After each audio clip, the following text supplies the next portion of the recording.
So I just got back from one of the most mysterious places I've ever explored. We found some seriously creepy stuff. The energy in this place is unlike anything I've ever felt before. I'm not gonna lie, I was super scared.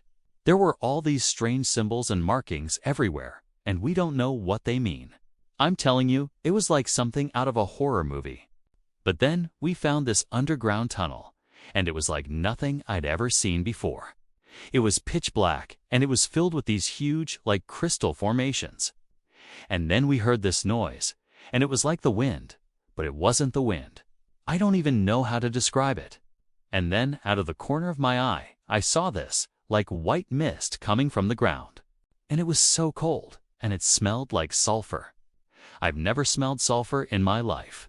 And then we found this room, and it was like a secret hidden chamber. And there was this one spot where the ground had like totally caved in.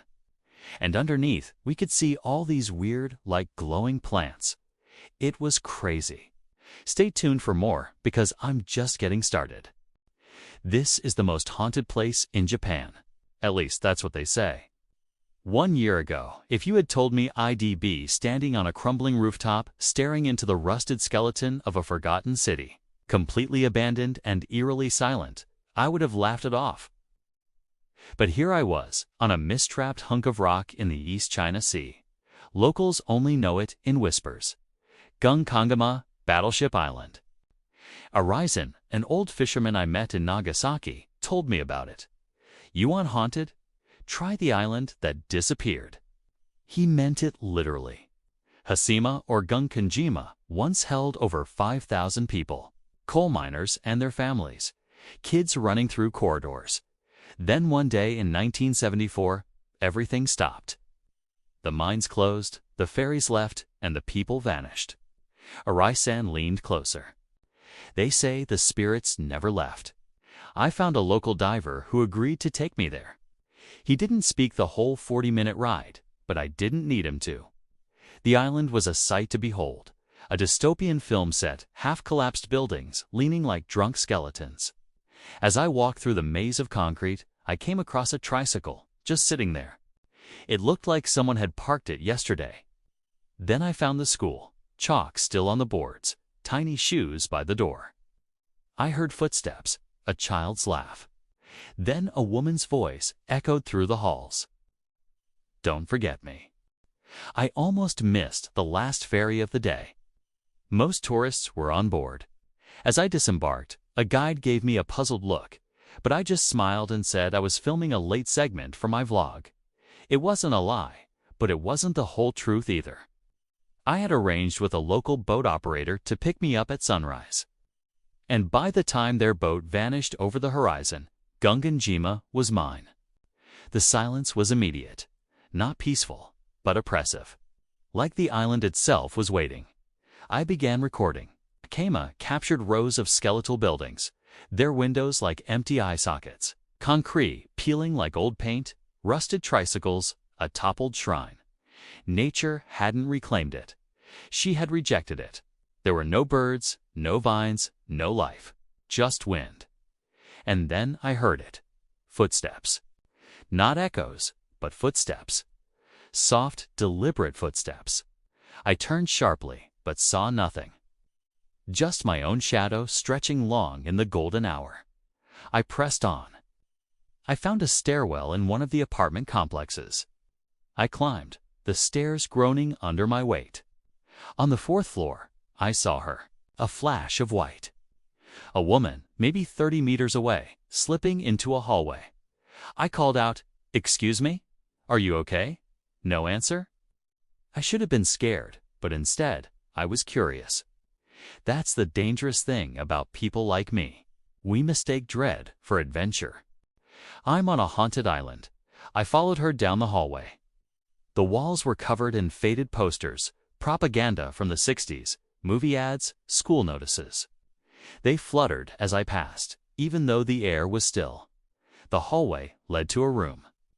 Inside, it looked preserved, like someone had been living there. A futon, a half-burned candle, a bowl of rice, dried and cracked, and photographs, dozens of them, strung on a wire across the room. smiling families, children, a woman in white. I whispered, "Why would someone come back here?" A voice behind me said, "Because this is home." I turned. An old woman stood in the doorway. Not a ghost, not a hallucination, real. Wrinkled hands, bare feet.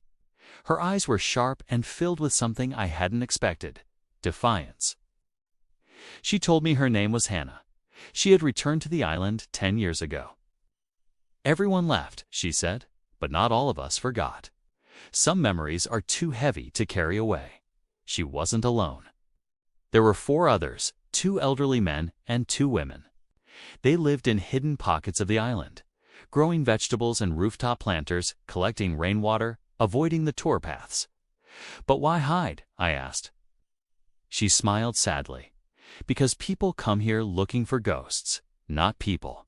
They let me stay the night." That night, we sat by a fire in the courtyard. The others didn't speak much English, but they welcomed me with green tea and rice balls. Hannah translated as I asked questions. "Do you believe in ghosts?" I asked. She didn't hesitate. "Yes, but not the kind you chase." She pointed to the cracked buildings around us. "The ghosts here aren't people. They're choices, mistakes, abandonment." One man, Kenji, spoke then. "We feed the ghost. That's why it doesn't scream." I asked Hannah what he meant. She explained that every year on the anniversary of the island's shutdown, they perform a ritual. They light candles in every hallway and leave offerings and tell the stories of those who died in mining accidents, in isolation, in despair. "We keep the island from becoming angry," she said. The wind picked up. From somewhere inside the dark buildings, I heard something fall. No one flinched. "That's just the island," she said. I asked to film the ritual. She said no, it's not for your camera, it's for the ones who stayed. And I understood. Some things are too sacred to upload. As the boat took me away from Gunkanjima, I looked back. The island shrunk into the horizon, just another silhouette in the sea. But I knew what lay behind those walls. Not ghosts, not legends, but people. A handful of them holding on to memory like a lifeline. I never published that vlog, not fully. I uploaded a video about the official history of the island, the mining, the abandonment, the UNESCO status. But I left out the family, the lights, the woman in white. Because sometimes when you find something sacred, you don't broadcast it. You protect it. And when people asked why I didn't go deeper, I smiled and said, "Some places are meant to stay off the map, still wear the stone around my neck." And sometimes when I look at satellite photos of Gunkanjima, I imagine seeing a tiny light in a broken window. A reminder that not everything forgotten is gone. This story gave me chills. Like literally, I'm sitting here with goosebumps. A Reddit user posted this story about a haunted island. They were visiting an island off the coast of Ireland with their family, when they saw a very strange and scary sight. They saw the ghost of a man who was hanging upside down from a tree. The ghost was also dragging a huge boulder with him. The Reddit user said that the ghost was so heavy that it was actually crushing the branches under its weight.